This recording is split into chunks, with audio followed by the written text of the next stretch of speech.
Mcfeeglebees Pond by Carol Moore. Out behind the big red barn at the edge of the walnut grove is the most magnificent pond by an old oak tree. I'll tell you right now before it's too late, it belongs to Mcfeeglebee. And Mcfeeglebee absolutely forbids fishing in that pond. He put up 5 signs to prove it. Before I'll allow any little boys to fish in my pond, I'd rather remove it.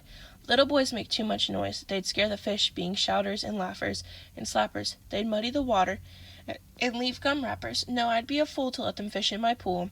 So for the longest time, nobody dared to fish in that pool until George P. Johnson decided to break the rule. I'm going to fish there, he said, under the old oak tree where it's cool.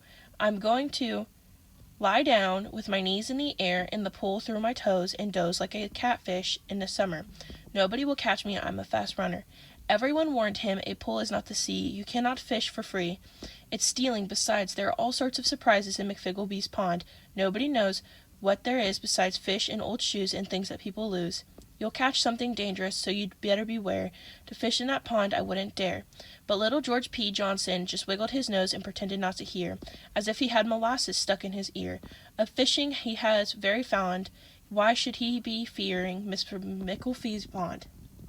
All of a sudden, with a bob and a jerk, the fishing line woke him, grabbing the pole and holding on tight, used every muscle to fight. What without doubt was the biggest trout. He pulled 10 minutes before seeing what he had caught was not a trout but a huge gristly catfish. He would have been so wrong. Its whiskers were 10 feet long. The boiling turned red and then dark as grayishly catfish became a shark 20 feet long, with a mouth like a barrel and teeth like a bite.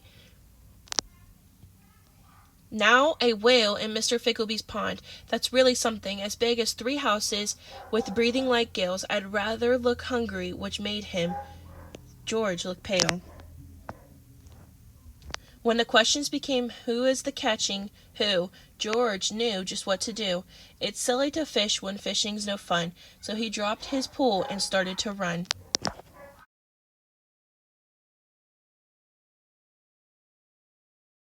But it was too late. The whale became a sea dragon. It sloshed out of the pool with its slimy, scaly, reaching for George with crooked nails.